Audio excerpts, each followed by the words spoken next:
If you've ever felt guilty about wanting your business to make serious money, as if like ambition and purpose are somehow in conflict, then this video is the one that you didn't know that you needed.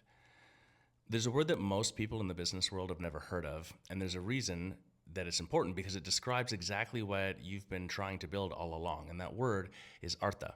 It's a Sanskrit word, ancient, one of the four foundational aims of life in Hindu philosophy, but it means prosperity, livelihood, the pursuit of wealth and worldly success.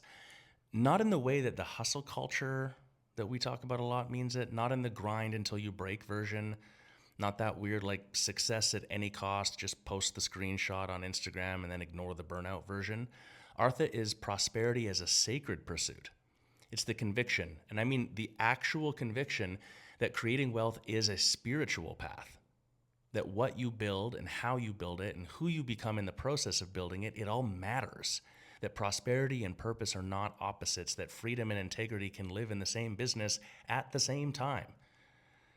Your business is not just what you do. It's who you become, who you impact, what you stand for. Here's why I think this is probably relevant to you specifically. The world that most purpose-driven entrepreneurs come from, wellness, yoga, coaching, therapy, fitness, they all have a habit of living inside their own bubble. Same conferences, same conversations, same blind spots, just with different playlists from one spot to the next. And the result of that is that a lot of incredibly capable, deeply motivated entrepreneurs simply get stuck. Not because they lack passion, but because the environment that they exist within doesn't have the tools, the perspective, or the framework to take them from where they are to where they actually want to go. Artha, our business, was built on a totally different premise. We started in the yoga world and kind of organically grew across wellness, coaching, therapy, fitness, any service-based business whose core mission it is to actually help people. And what we've found is that across over a decade of work in all of these businesses, it's the same principles that apply basically everywhere. When a devoted, purpose-driven entrepreneur learns to build a profitable, ethical, system-driven business, money expands, freedom expands, impact expands. Not one or two, all three of these things, all at once. That's Artha. It's the word that finally fits what you've been doing all along. Now here's the part nobody in your industry wants to say out loud.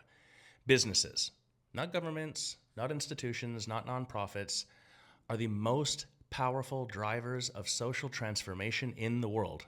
They take something revolutionary, a revolutionary idea, and they make it mainstream. They fund movements, they create jobs, they shift culture, they reach people at scale in ways that almost nothing else can. You didn't choose to build a business because you wanted a job. You could have had a job. You chose this because something in you knew that this path, the discipline of building something real, the responsibility of genuinely serving people, the relentless demand to grow is where you're supposed to operate. It's your dharma, your calling. Not as a concept people at retreats talk about, as a lived fact about who you are and what you're actually here to do. And here's where Artha becomes important. Wealth isn't the destination, but it is the fuel. The more your business prospers, the more people you can reach, the more freedom you have, the more of yourself you can bring to the work that actually matters. Prosperity creates the conditions for impact. You cannot pour from an empty cup, and you cannot change anything from a business that's just trying to survive. This is why accumulating wealth, done with integrity and intention, is not a compromise of your values. It is literally the expression of them. You chose this path because you wanted to do something real in the world. Artha is the conviction that those two things, the wealth and the meaning part, were never supposed to be separate. That's the word, that's the work. Peace.